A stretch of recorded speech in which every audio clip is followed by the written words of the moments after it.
Furaha. Ukweli wa nafsi.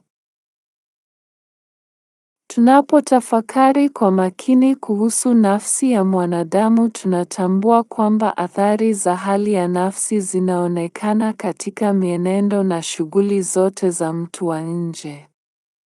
Kwa mfano, ikiwa nafsi inafanya kazi katika mazingira yenye nguvu, ya kiroho, yenye matumaini na furaha, athari yake itakuwa ya papo hapo na yenye nguvu zaidi kwenye mwili wa kimwili. Kwa upande mwingine, ikiwa nafsi iko katika mtego wa hofu, ikiwa ni dhaifu au katika hali ya huzuni, mwili utaitikia mara moja mitetemo hiyo. Hofu na mawazo vina athari kubwa kwenye mwili wa mwanadamu. Kwa mfano, ikiwa mtu anaogelea na kuruhusu hofu kutawala nafsi yake, atapoteza kujiamini na pia udhibiti wa mienendo yake mara moja. Ikiwa anatembea juu ya ukingo wa mlima au kilele cha jengo refu na hofu ikaingia, atatetemeka na kuanguka. Mtembezi wa kamba anaonyesha kanuni hii kwa usahihi sana. Kupitia kitivo cha kufikiri, udhibiti kamili kama huo unadumishwa kiasi kwamba anatembea juu ya kamba kwa utulivu kamili. Pia, athari ya mtu wa ndani juu ya nje haizuiliwi na mtu mwenyewe, bali ina athari kwa ujumla kwa wengine.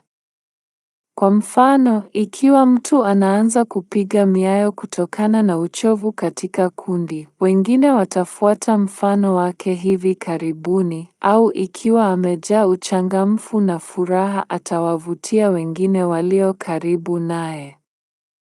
Vielelezo hivi vichache vinaonyesha ukweli wazi kwamba ulimwengu wa roho una uhai huru. Athari yake ni ya ubunifu. Inasikika kwa mitetemo ya furaha na huzuni, maumivu na raha, urafiki na kutengwa. Ikiwa roho ya mwanadamu itaimarishwa na nguvu za kimungu, sio tu mwili wake mwenyewe utakaokuwa mfano kamili wa afya na mionzi na furaha, lakini ataangaza kama jua miale hiyo ya furaha kwa wote wanaomkaribia.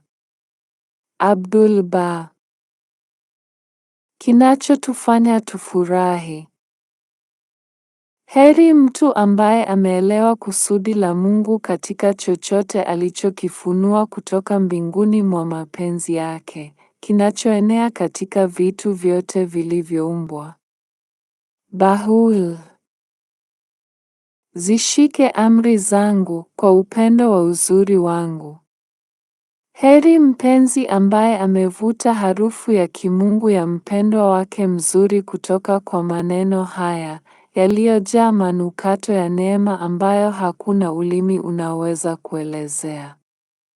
Bahul. Kuhusu ukamilifu wa kiroho, ni haki ya kuzaliwa ya mwanadamu na ni yake pekee kati ya viumbe vyote. Mwanadamu, kwa kweli, ni kiumbe wa kiroho, na ni anapoishi katika roho tu ndipo anapofurahi kweli. Hamu na utambuzi huu wa kiroho ni wa watu wote sawa, na ni imani yangu thabiti kwamba watu wa Magharibi wana hamu kubwa ya kiroho. Abdul Ba. Sala. Sema, Mungu anatosha vitu vyote juu ya vitu vyote, na hakuna chochote mbinguni au duniani isipokuwa Mungu anatosha. Hakika yeye mwenyewe ni mjuzi, mruzuku, mwenye nguvu zote. The